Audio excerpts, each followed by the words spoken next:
Okay. This is a weird intro.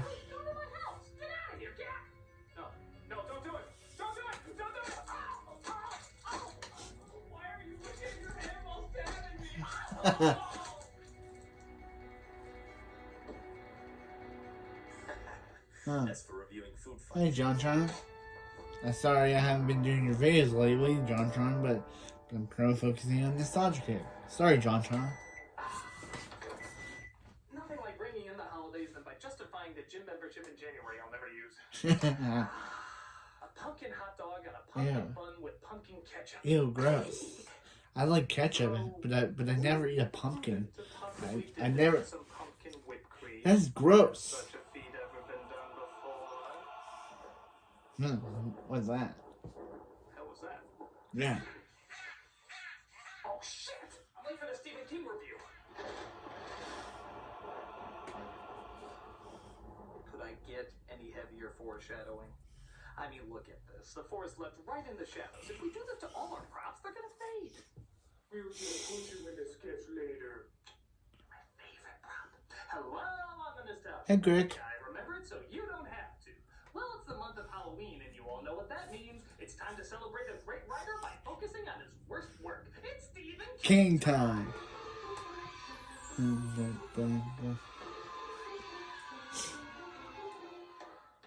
no doubt that Stephen King is spectacular when he's good. But for some strange reason, he's even more spectacular when he's bad. At least when it comes to his film adaptations. For years, I've been mocking his infamous TV miniseries, but the time has come to finally journey to the next level of laughable hell, his motion pictures. And what better way to start off than the film he had 100% control of, Maximum Overdrive.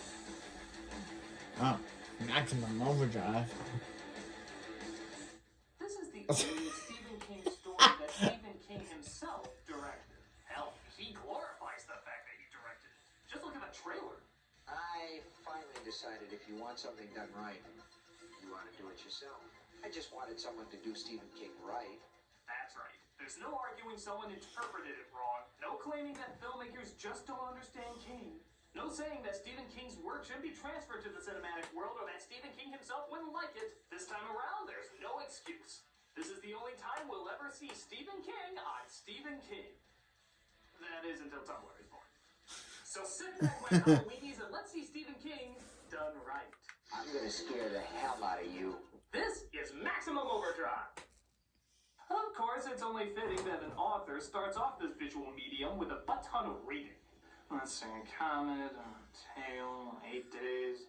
Does it give me a reason why the Earth's emitting a broccoli fart at the same time? Yeah. And fittingly again, King starts off his adaptation by doing what most Stephen King adaptations do, saying fuck you to the audience. Wow, he just cuts to the chase, doesn't he? Even King himself gets his customary cameo out of the way. Honey, this machine just called me an asshole. Obviously, it watched Under the Dome. As the credits roll, we see all sorts of chaos go on as tons of machines come to life and cause gigantic destruction after gigantic destruction. Wow. The only thing that could possibly be more awesome than that? The greatest credit ever put on any film anywhere. Music by AC/DC. My God, I have no idea what they have to do with Stephen King, but I am 100% behind that credit. It almost makes up for this one. Though if somewhere in this movie AC/DC decides to coach a hockey team, I wouldn't be against it. We then see a gas station where by far the strangest fucking toy truck you've ever seen in your life. Yeah. Hey, look, it's the Green Goblin. The point of your toy company was to scare the apple juice piss out of your clientele, then yeah, I say you got a winner. Though to be fair, it is scarier than anything in the Sam Raimi movies. Well, filling up on his $9 for 15 gallons of gas? Fuck you, 1987! One of the truck stop attendants, played by Emilio Estevez, talks to his boss, played by Pat Hingle. Now you want me to work for 9 hours and only clock in for 8? You know what that star means, don't you? On parole, boy. Either your ass belongs to me or it belongs to the state of North Carolina. Really? A gold star means you're on parole? What do convicted pedophiles get? A Dora the Explorer sticker? No.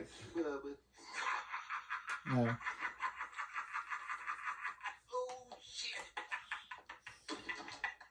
just realized I'm in a Stephen King film, so I can act however I want and it'll fly. But within the truck stop, a young Deborah Wilson in drag notices the machines are acting up. Ah, the 80s. When wearing a Twinkie in your hat raised no questions whatsoever. Apart from, why the fuck do you have a Twinkie in your hat? Well, Sure enough, other machines start acting up too. An electric knife cuts someone, vending machines spill all over the place, and yes, there is even death by soda. At least I'm leaving behind a hilarious obituary. A little boy tries to get away from Stephen King's second killer cola machine he's ever written. Seriously, was it something the first time it had to be repeated? As we see another boy get run over by a steamroller. Now there is a controversial cut here where it said in the original the boy's head actually explodes, but it was too much for an R rating. In honor of our sick obsession with violence, we should probably question more. Fuck it. I'm gonna show you the one frame that made it into the film. Ooh, I think you can see his eyeball shoot through his brain. what? Let me have this. We then see a hitchhiker, played by the dollar store version of Molly Ringwald, pull into the truck stop as the radio says everyone should get off the road. Why? Well, judging by this couple, it's because Haley Joe Osment is inbreeding.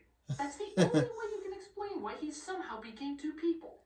Curtis, is he dead? That's Charlie Smith, by the way, the voice of Lisa Simpson. Oh. And if you think her character on that Oh. show can be annoying, Wait, take a Lisa? listen to some of this. No, you don't! Curtis, I'm here on episode electric head. They'll gang up on us and squash us!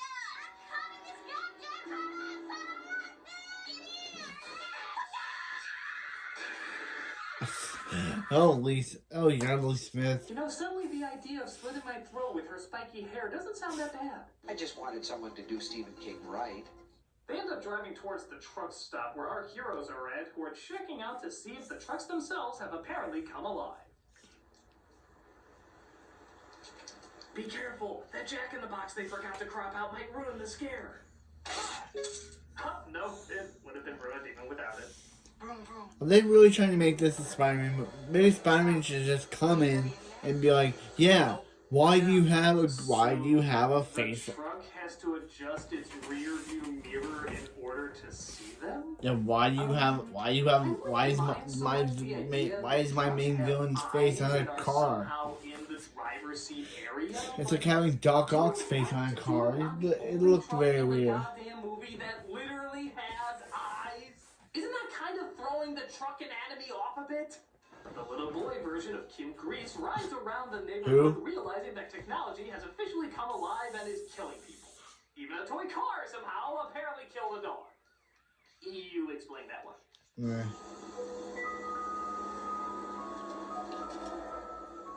Oh, even ice cream trucks are alive. And mowers. Let me tell you right now. Wow, that ended abruptly. It's almost like Stephen King looked this scene over and said, okay, an ice cream truck and a lawnmower are the villains in this scene, and... yeah, this is stupid. Let me tell you right now, boy and girl. But I guess that can't be as silly as Christine and friends starting to run over people at the truck stop.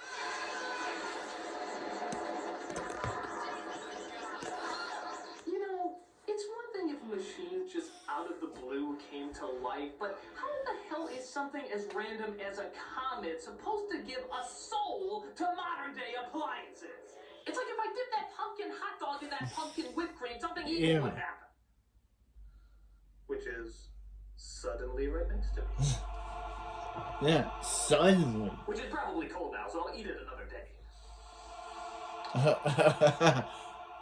Or maybe I'll eat it later today. He's like, right now. After the review? Come on. While talking about the cinematic version of Stephen King playing with his Hot Wheels. Hey, that's disembodied hand to which your origin I know not. What the hell? Yeah. You have summoned us, critic. Behold, we are the trope raisers. By God, I've heard of you. You come from a world where aggravating pain is Stephen King cliches are one and the same. You learn to love them after the first 20 books, as you will learn to love them, critic. But I don't want to love his tropes. I want to make fun of them. But you must. Behold Stephen King trope number 127, the religious nut. The Lord has not a shepherd. I shall not want. This beautiful American Truthway Bible can be yours for just $9.95. Ah, jeez, and I bet he runs into all the redneck characters, right? How did you know about trope number 2647? Because that's all his characters. You're either a country bumpkin or a blood-sucking Christian. Well, surely you don't know trope number 36498. The religious nut dies? Yes, that's the one. Well, of course he does. It happens in all his movies. But are you aware of trope number 385? The obvious symbolism of hypocritical faith? Maybe. Yes. Yes. Look, just because people accept a trope over and over and over, that doesn't make it good. If anything, it makes it worse. You may say that now, critic, but just like a Will Ferrell performance, you will learn to love it, hate it, love it, and then forget you ever saw it in the first place. Well, I look forward to that part. Your defenses will lower, critic, and I'll be there when they do.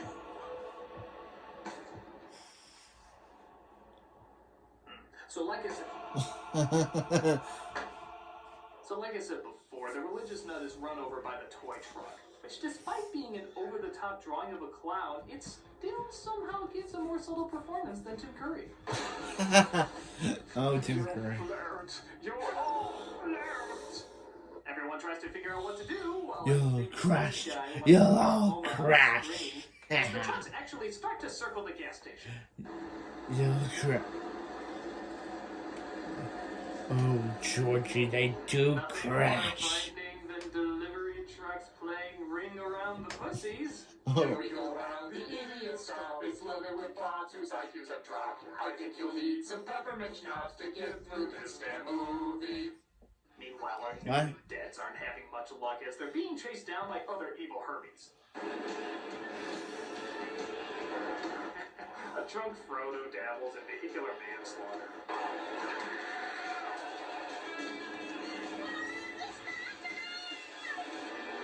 Zoom, mother trucker, zoom!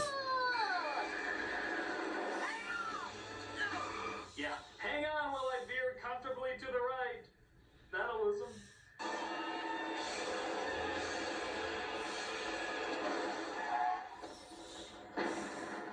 Huh. I guess that comment made them extra sensitive to blow up over grassy hills. I know. We call the police on that truck stop up there. Well, it is a truck stop, and we do need to stop trucks. You're just jealous because I'm thinking it first. Unfortunately, the sinister six-wheelers aren't letting up, so our heroes go out and Sinister help Squint and six-wheelers. Squintier get inside. Alright, What the fuck? Good thing I had a missile on What? Nobody was What is in the going truck. on? What is going on in this movie? No, I want to see it! I want to see it! Yeah. My God, she's defying her social class! Where'd you get all that stuff? Oh, we got a whole bunch of stuff down here. Just keep circling. Don't let them know it bothers us. So it's revealed that under the truck stop, there's a shit ton of firearms that they never knew about. Huh. Good thing those machines weren't somehow affected. I mean, seriously? There's a gun that starts shooting off later, and yet somehow none of these devices are affected by the comet? What sense does that make? Hey-ho. Huh. There's a reason the guns aren't alive. Some machines are affected more slowly. Those with simpler parts and mechanics are. Wait a minute.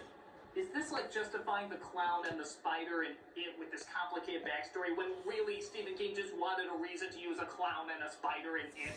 No, the spider in it is really plain and simple to understand. Oh yeah?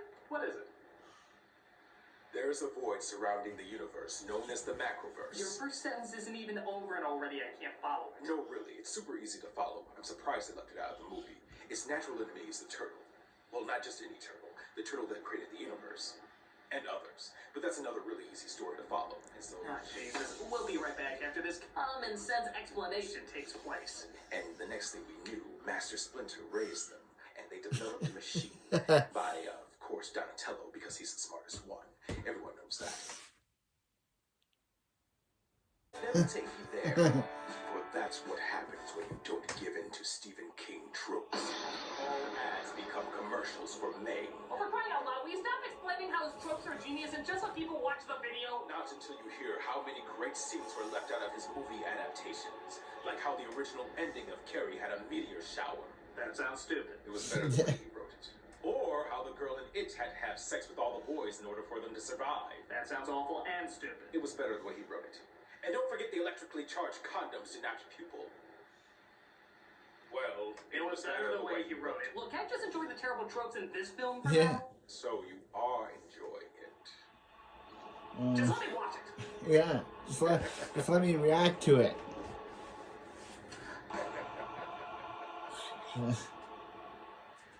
So as the sun goes down and the trucks continue to circle the place, there's only one logical thing to do. Pork. I'll tell you one thing. Just do the dirty in the movie. What can I say? Being held hostage by an army of six-wheelers just turns me on. Even the rest of the people seem to be pretty relaxed while these trucks do nothing but keep circling the wagon. Are these things even supposed to be scary? Is turning the sky green somehow supposed to make them even more threatening? It's like watching Gozer's less talented sister. Bulldozer, the Gozerian's drunken sibling, ain't going anywhere until she gets a bottle of wild turkey. Wild turkey, bitches! I need it. My sister's dead, killed by some 80s comedians. Oh God, I need some ibuprofen. But one waitress decides she's done taking it up the tailpipe. We made them.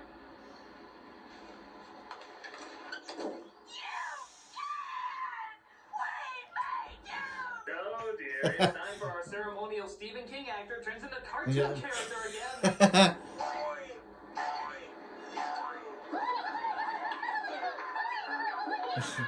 Yeah, that's in every movie.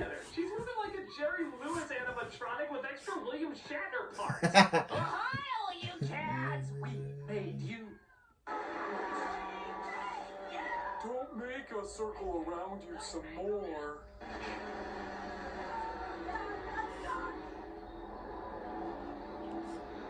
Well, back to our all-important drinking. You know, when you take the homicidal element out of it, they actually kind of treat it like a nice situation. Lord, trucks should try to kill them more often. This is one of the most relaxing times Yeah. they've had in years. Yeah, is Ridley Smith still going? Not outside making noise, and because we all clearly know he has a chance to make it out of this alive, they try to sneak out and go after it. Kids, Big Ben, come.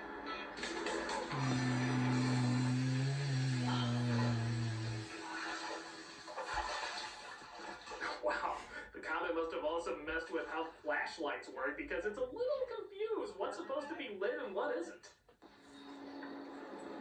But before they can get to the guy, the little boy comes across him first. Mister? Yeah, he gets up. He gets up. He gets up. Well, gee, I guess you really fooled me, movie. I guess he's not going to get up. No, really, you totally got me. I'm totally convinced that he is not going to get up and do a jump scare whatsoever. Well, I might as well go do some other stuff, seeing how he's clearly not getting up.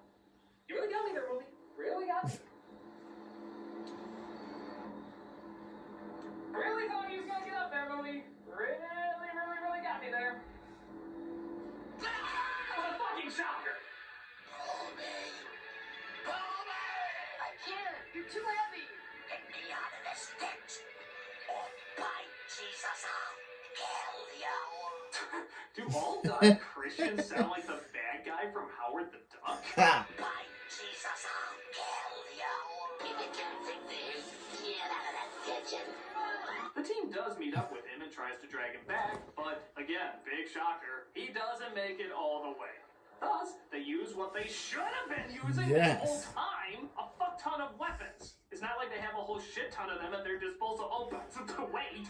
They hide inside again as the kid discovers his father has in fact passed on. Where's my dad? Done got scrubbed by one of them big boys out there.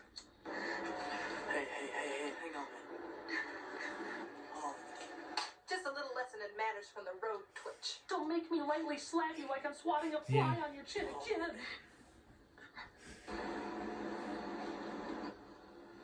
Well, he got over that fast. Yeah. Bubbles! But some armed equipment finally makes its way to the stop and starts letting loose. Oh no! Not the extraneous characters! They offered so much and how little they offered! Oh dear, somebody spilled jam on me in between shots. Why didn't anybody tell me that jerk never survives a Stephen King story?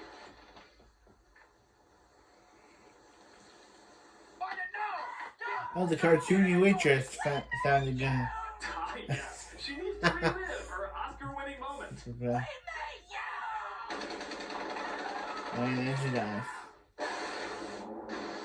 Then she blows it out. I guess she just took the bazooka for moral support. Didn't seem to work. The gun starts honking Morse code, which apparently none of the other trucks could have honked. But even more amazingly, one of them actually knows how to interpret it. Incredible. They want us to feed them. Feed him. That's right, everybody. All they wanted this entire time was just fuel. Really? There was no other way they could have made that obvious? Wouldn't it have been easier if they just did something like this? Yeah, spelled it out. Isn't driving around constantly in a circle wasting your goddamn fuel? You're fucking wasting your lifespan trying to get your lifespan. I just wanted someone to do Stephen King right. Oh well. They all succumb to truck home syndrome and decide to fill them all up.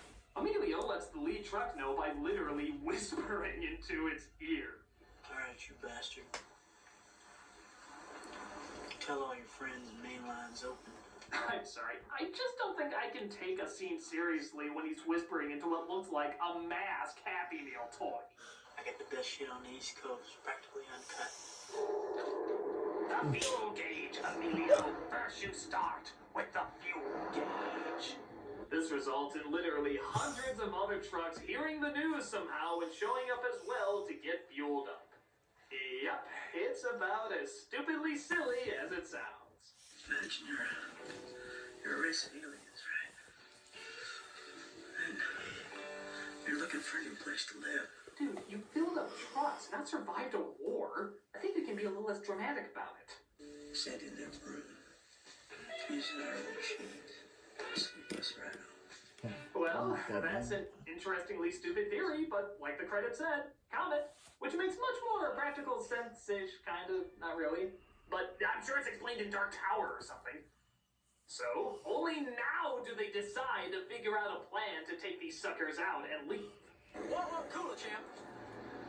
Little pit business take care of something you wouldn't understand. Now, when I say run, you run, okay? I know we don't have ears, but we've clearly established I can hear you guys. It's the same volume you were speaking to me just a minute ago. Wow, my God! Am I this easy to take out? You gotta be kidding me! I've been fucking foiled by user-friendliness! They wait until night to make their escape as, for some reason, the trucks let them do it until several hours later when they finally decide to attack the place. Brilliant planning. Wait until your enemy has fled and then let them have it. Look, they're even crushing the newlyweds car that I'm only now realizing never came to life. Yeah. Again, explained in Dark Tower, I'm sure.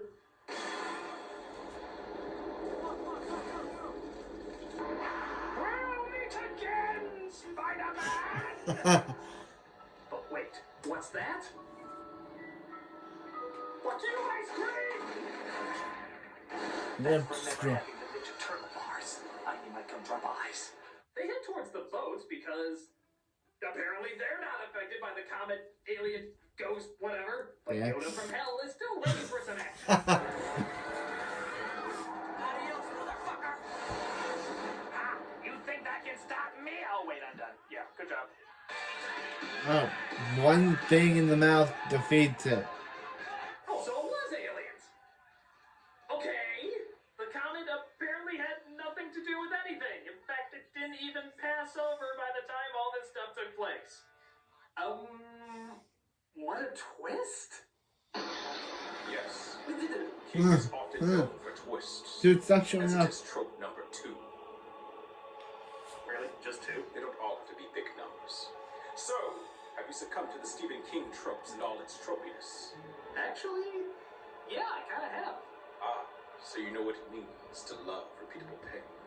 No, actually, I love them for a different reason. In my opinion, this is Stephen King's version of a B movie. A film that's meant to be over-the-top bad. I don't think he wanted to scare us with this. I think he wanted to make us laugh. I mean, let's be honest. No film using AC/DC is intending to scare anyone. In a strange way, I think he's not only mocking horror tropes, but his own tropes as well. When he says, I just wanted someone to do Stephen King right. maybe he's referring to the fact that he's never meant to be taken too seriously. There's always a bit of otherworldly insanity that even he can poke fun of and laugh at. So, as a totally crazy, cliched, explosion-filled bloodbath of idiocy, it's a damn fun time. I mean, okay, it's not for everyone, it's pretty mindless and just has a bunch of big explosions, but truth be told, I kind of recommend it. If you're looking for something that's bizarrely silly, over the top, and soaked in testosterone-filled cheese, then this is the perfect Stephen King B movie for you. So, what do you think of that? I think I got bored halfway through your speech. Thanks. Let us instead analyze the overused tropes of Leonardo DiCaprio movies. Ooh, now that sounds like fun. Let's see. Trope number 1. He's always a smug and or insecure douche. Trope number 2, ridiculous accent. Trope number 3. Screaming in that ridiculous accent. Trope number 4, Hey, that's my favorite prop. dressing up like an older man even though he looks 15. Oh, hold on a second. I'm the nostalgia critic, and Nostalgia Week has just begun. Okay, trope number 5. Martin Scorsese. Trope number 6, Martin Scorsese. Trope number 7. Trying his best to have you remember a performance by screaming, yelling, and crying all in the same scene. Directed by Martin Scorsese. Kinda goes without saying. This is fun.